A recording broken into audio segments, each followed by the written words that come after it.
بسم اللہ الرحمن الرحیم الحمدللہ والصلاة والسلام علی رسول اللہ اما بعد۔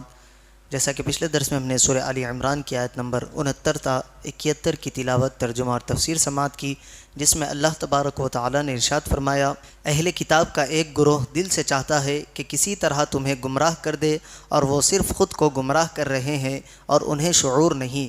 اے اہل کتاب، اللہ کی آیتوں کے ساتھ کیوں کفر کرتے ہو حالانکہ تم خود گواہ ہو؟ اے اہل کتاب، حق کو باطل کے ساتھ کیوں ملاتے ہو اور حق کیوں چھپاتے ہو حالانکہ تم جانتے ہو؟ اب اگلی آیت میں ارشاد باری تعالی ہے، وَقَالَتْ طَائِفَةٌ مِّنْ أَهْلِ الْكِتَابِ آمِنُوا بِالَّذِي أُنزِلَ عَلَى الَّذِينَ آمَنُوا، اور کتابیوں کے ایک گروہ نے کہا جو ایمان والوں پر نازل ہوا، صبح کو اس پر ایمان لاؤ اور شام کو انکار کر دو۔ وجہ النہاری وکفروہ آخرہ لعلہم یرجعون، ہو سکتا ہے کہ اس طرح مسلمان بھی اسلام سے پھر جائیں۔ وقالت طائفۃ من اہل الکتاب، اور کتابیوں کے ایک گروہ نے کہا، یہودی اسلام کی مخالفت میں رات دن نئی نئی سازشیں کیا کرتے تھے۔ خیبر کے 12 یہودی علماء نے آپس میں مشورہ کر کے یہ سازش تیار کی کہ ان کی ایک جماعت صبح کے وقت اسلام لے آئے اور شام کو مرتد ہو جائے، اور لوگوں سے کہے کہ ہم نے اپنی کتابوں میں جو دیکھا تو ثابت ہوا کہ محمد مصطفیٰ صلی اللہ علیہ وسلم وہ نبی نہیں ہے جن کی ہماری کتابوں میں خبر ہے، تاکہ اس حرکت سے مسلمانوں کو اپنے دین میں شبہ پیدا ہو جائے اور یہ اپنے دین سے پھر جائے۔ لیکن اللہ تعالیٰ نے یہ آیت نازل فرما کر ان کا یہ راز فاش کر دیا اور ان کا یہ مکر نہ چل سکا، اور مسلمان پہلے سے خبردار ہو گئے۔ اس بات سے باخبر رہنا چاہیے کہ کافروں کی طرف سے سازشوں کا سلسلہ جاری ہے اور ہمیشہ جاری رہے گا۔ آج بھی ایسی سازشیں پکڑی جاتی ہے کہ جھوٹی فلموں، جھوٹی رپورٹوں اور جھوٹی تصویروں کے ذریعے لوگوں کو اسلام سے متنفر کیا جاتا ہے۔ اس وقت کفار میڈیا کو اس مقصد کے لیے بطور خاص استعمال کر رہے ہیں۔ اگلی آیت میں ارشاد ہے، وَلَا تُؤْمِنُوا إِلَّا لِمَنْ تَبِعَ دِينَكُمْ، اور مزید آپس میں کہا کہ صرف اسی کا یقین کرو جو تمہارے دین کی پیروی کرنے والا ہو۔ قُلْ إِنَّ الْهُدَىٰ هُدَى اللَّهِ أَن يُؤْتَىٰ أَحَدٌ مِّثْلَ مَا أُوتِيتُمْ أَوْ يُحَاجُّوكُمْ عِندَ رَبِّكُمْ۔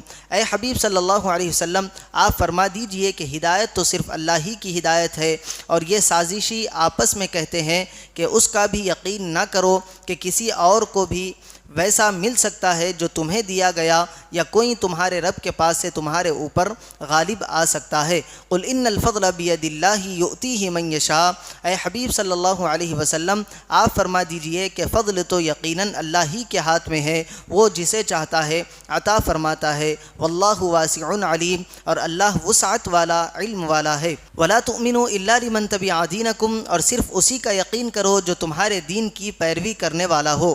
یہودی ایک تو آپس میں سازشیں بناتے رہتے تھے، اور دوسرا ایک دوسرے سے کہتے کہ صرف اسی کا یقین کرو جو تمہارے دین کی پیروی کرنے والا ہو، اور اس بات پر ہرگز یقین نہ کرو کہ کسی اور کو بھی ویسی ہدایت، دین، کتاب و حکمت اور شرافت و فضیلت مل سکتی ہے جو تمہیں ملی ہوئی ہے۔ یہودیوں کے کہنے کا مقصد یہ تھا کہ نبوت صرف اسرائیلی کو ملی ہے، ان کے سوا کسی اور قبیلے کو نہیں ملی، اور چونکہ نبی اکرم صلی اللہ علیہ وسلم بنی اسرائیل سے نہیں بلکہ بنی اسماعیل میں سے ہے، لہٰذا یہ نبی نہیں ہے۔ یہودی اس بہانے سے لوگوں کو اسلام سے روکتے تھے۔ یوں ہی ان کے علماء کا کہنا تھا کہ تم زبان سے اسلام کی حقانیت کا اقرار کر لینا مگر دل سے نہ کرنا۔ یہودیوں کے یہ دعوے سراسر جھوٹے تھے کہ نبوت ان کے علاوہ کسی اور کو نہیں مل سکتی، کیونکہ اس بات کا ذکر کسی آسمانی کتاب میں نہیں تھا۔ نیز اللہ تعالیٰ نے فرمایا، اے حبیب صلی اللہ علیہ وسلم، آپ فرما دیجئے کہ فضل تو یقیناً اللہ ہی کے ہاتھ میں ہے، وہ جسے چاہتا ہے عطا فرماتا ہے، یعنی وہ جسے چاہتا ہے نبوت عطا فرماتا ہے۔ تو جس چیز میں اللہ تعالیٰ نے قید نہ لگائی، تم لگانے والے کون ہوتے ہو؟ نبوت میرا فضل ہے، جسے چاہوں عطا کروں، میں نے اس کو بنی اسرائیل کے لیے خاص نہ فرمایا۔ اس آیت سے یہ بھی معلوم ہوا کہ نبوت اعمال سے نہیں ملتی، یہ محض اللہ کا فضل ہے۔ اگلی آیت میں ارشاد ہے، یختص برحمتہ من یشاء، اور وہ اپنی رحمت کے ساتھ جسے چاہتا ہے خاص فرما لیتا ہے۔ واللہ ذو الفضل العظیم، اور اللہ بڑے فضل والا ہے۔ یعنی اللہ تعالیٰ نبوت و رسالت کے ساتھ جسے چاہے خاص فرما لیتا ہے، اور نبوت جس کسی کو ملتی ہے اللہ کے فضل سے ملتی ہے، اس میں ذاتی استحقاق کا دخل نہیں۔ ہاں، اب اللہ تعالیٰ نے چونکہ نبوت کا دروازہ بند کر دیا تو اب کسی کو نبوت نہیں ملے گی۔ اللہ تبارک و تعالیٰ سے دعا ہے کہ انہیں اور سننے سے زیادہ اعمال صالحہ کی توفیق عطا فرمائے۔